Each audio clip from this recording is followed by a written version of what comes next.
हेडलाईन्सचे प्रायोजक आहे NBC bearings, लांब पळण्यासाठी। जर कोणी वाकड्यात शिरलं तर त्याचा बंदोबस्त केल्याशिवाय गप्पा बसणार नाही। अजित पवारांचा अमोल कोल्हेंना दम, तर करारा जवाब मिलेगा, अमोल कोल्हेंचं प्रत्युत्तर।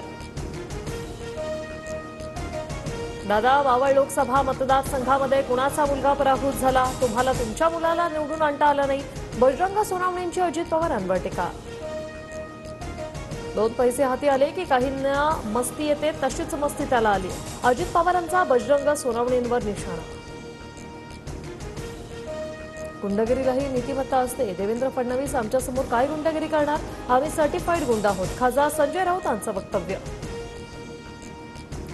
पंकजा मुंडेंच्या प्रचारात उदयनराजे भोसले दोनदा भावूक, माझे वडील वारल्यानंतर मुंडे साहेबांनी माझं बोट धरलं म्हणत उदयनराजेंना अश्रू अनावर। ज्यांच्या साम्राज्यावर सूर्य मावळत नव्हता अशा इंग्रजांना या देशातून घालवलं, तर मोदी काय चीज आहे? शरद पवारांचा मोदींवर हल्ला बोल। मोदींकडून पवार ठाकरेंना ऑफर नाही तर सल्ला, पवारांच्या विलिनीकरणाच्या वक्तव्यावर मोदी बोलले। उपमुख्यमंत्री देवेंद्र फडणवीसांची प्रतिक्रिया। मी आणि उद्धव ठाकरे मोदींच्या आसपासही जाणार नाही, त्यांनाच आम्ही सत्तेच्या बाहेर काढू, शरद पवारांचं मोदींना प्रत्युत्तर। निवडणुकीनंतर एकनाथ शिंदे अजित पवार राहत नाहीत तर सबसिडी देऊन द्राक्षांसोबत टरबूज एक्सपोर्ट करू, खासदार संजय राऊतांचा हल्ला बोल। मराठा आरक्षणाबद्दल पवारांची भूमिका काय? शरद पवारांनी मराठा आरक्षणाबद्दलची भूमिका स्पष्ट करावी, मंत्री धनंजय मुंडे यांचा सवाल। पुण्यात पैशाचे ट्रक आलेत, फडणवीस आज वाटप करतील, मवियाचे उमेदवार रवींद्र धंगेकरांचा देवेंद्र फडणवीसांवर आरोप। धंगेकरांना स्टंट करायची सवय, मात्र पुणेकर सुज्ञ, धंगेकरांच्या पुण्यात पैशाचे ट्रक आल्याच्या आरोपानंतर मुरलीधर मोहोळांची टीका।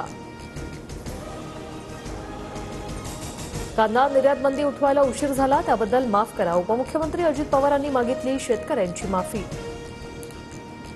कोकण किनारपट्टीसह राज्यभरात अवकाळी पावसाचा जोर वाढणार, यवतमाळ चंद्रपूरला रविवारी गारपिटीचा तर पुणे लातूर नांदेड साताऱ्याला पावसाचा इशारा। सांगली जिल्ह्यातील मिरजमध्ये वादळी पावसाचं थैमान, अनेक ठिकाणी झाडं उन्मळून पडल्याने घरांचं नुकसान। हेडलाईन्सचे प्रायोजक आहे एनबीसी बेरिंग्स, लांब पळण्यासाठी।